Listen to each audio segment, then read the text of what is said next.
Kali ini saya akan bahas beberapa saham dari IDX Tekno yang menurut saya cukup menarik. Video kali ini khusus saham-saham teknologi yang second liner atau yang harganya mungkin sangat volatile. Bisa naik banyak maupun turun banyak. Buat yang belum nonton versi blue chipnya, silahkan tonton video sebelumnya. Disclaimer, ini bukan rekomendasi. Saya hanya share informasi untuk melengkapi pengambilan keputusan teman-teman dalam memilih saham. Sama seperti versi saham-saham blue chip di video sebelumnya, semua saham-saham ini mayoritas bisnisnya adalah B2B. Jadi kita kaum retail agak susah untuk mengikuti perkembangan produknya. Jadi saham-saham ini sangat berbeda dengan saham teknologi yang mungkin teman-teman harapkan akan seperti Apple, Google, ataupun Facebook. Saham-saham ini bukan startup. Kebanyakan perusahaan-perusahaan ini dibentuk untuk mendukung bisnis grup masing-masing perusahaan. Sejauh ini hanya segelintir perusahaan startup seperti GoTo yang bisnisnya bisa dibandingkan dengan saham-saham teknologi populer di Nasdaq. Teman-teman jangan FOMO terhadap saham-saham ini, karena walaupun sahamnya pada naik luar biasa tahun ini, menurut saya ini disebabkan karena munculnya indeks IDX Tekno, di mana saham biasanya akan selalu mengalami penguatan ketika mereka dimasukkan ke dalam sebuah indeks. Jadi tetap teliti satu persatu, mana yang bisnisnya paling punya prospek yang cerah. PT NFC memiliki bisnis payment agregator atau seperti pihak perantara merchant dengan pihak penerima. Untuk klien dan partner, NFCX bekerja sama dengan Bumi Langit, Line hingga Si Cepat. NFCX juga bekerja sama dengan Si Cepat untuk mengembangkan motor listrik dengan menggandeng Volta, perusahaan asal Semarang. Kinerja NFCX cukup bagus. Teman-teman bisa lihat di sini bahwa sejak 2018 hingga 2020 pendapatan mereka selalu tumbuh dengan rata-rata 74,7% per tahun.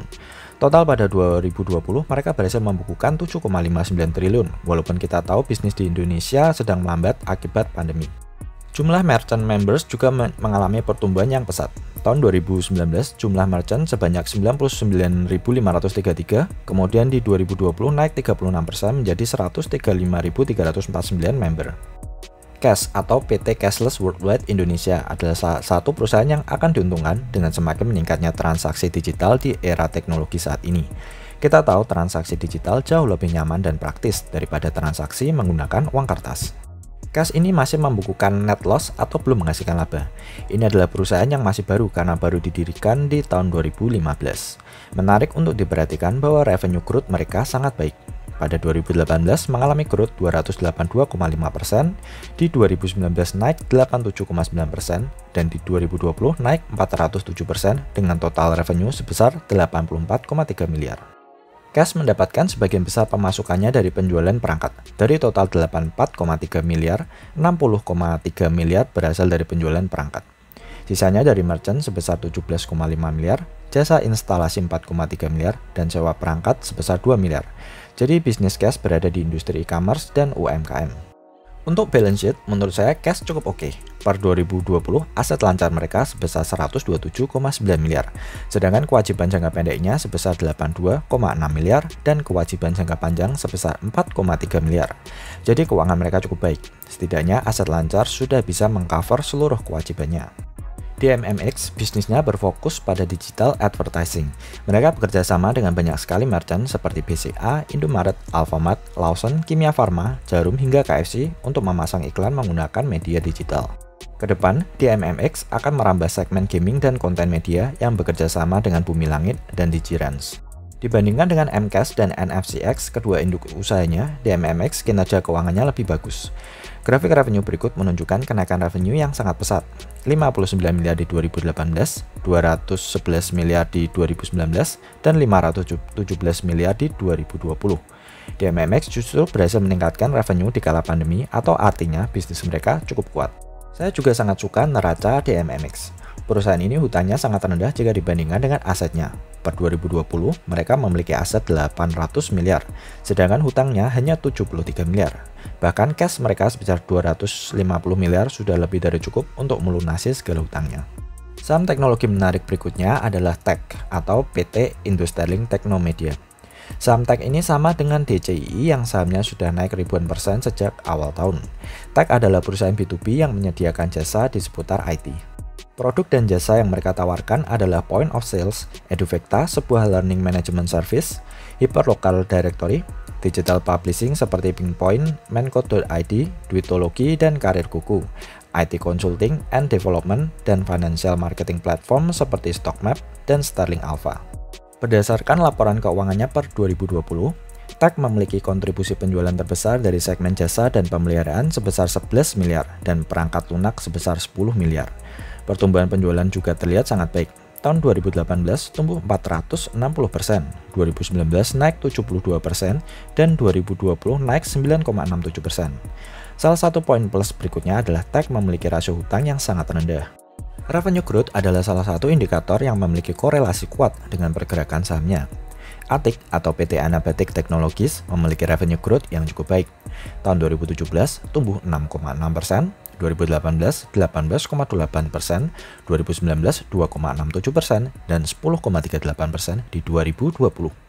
Total revenue sepanjang 2020 sebesar 6 triliun, pendapatan yang cukup besar untuk perusahaan IT di Indonesia. ATIC bukan perusahaan baru, mereka sudah dibentuk sejak 2001.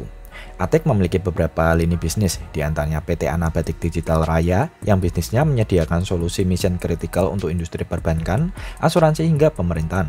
Mereka juga menyediakan konsultasi perbankan digital hingga cyber security. PT Karya Putra Surya Gemilang yang bergerak di seputar layanan sumber daya manusia, PT Computrade Teknologi Internasional yang bergerak di bisnis solusi IT dan penjualan peripheral IT, PT Emporia Digital Raya, penyedia layanan keuangan berbasis teknologi untuk pedesaan dan kaum suburban.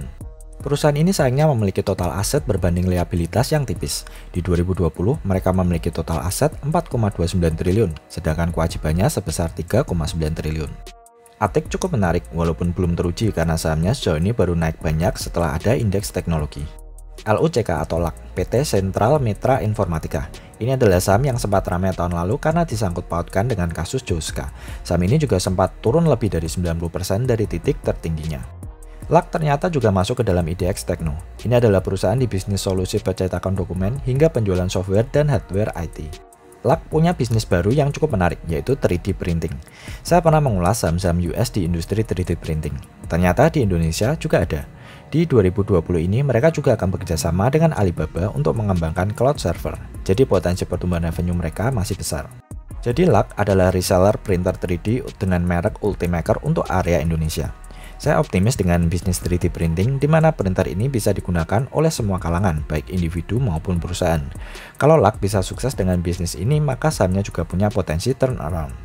LAK memiliki penjualan yang cukup baik. 2016 76,8 miliar, kemudian di 2017 naik menjadi 97,7 miliar, naik lagi di 2018 menjadi 102,7 miliar, 2019 juga naik menjadi 133,5 miliar, dan di 2020 mengalami penurunan menjadi 99,2 miliar, mungkin karena pandemi.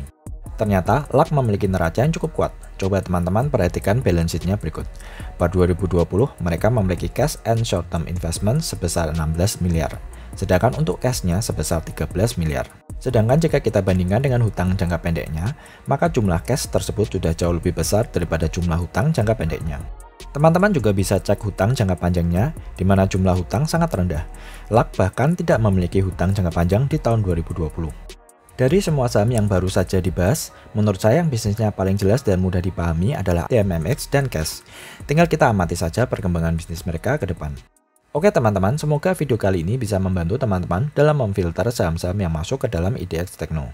Jangan lupa untuk tidak FOMO, karena mayoritas saham-saham ini harga sahamnya sudah naik cukup tinggi.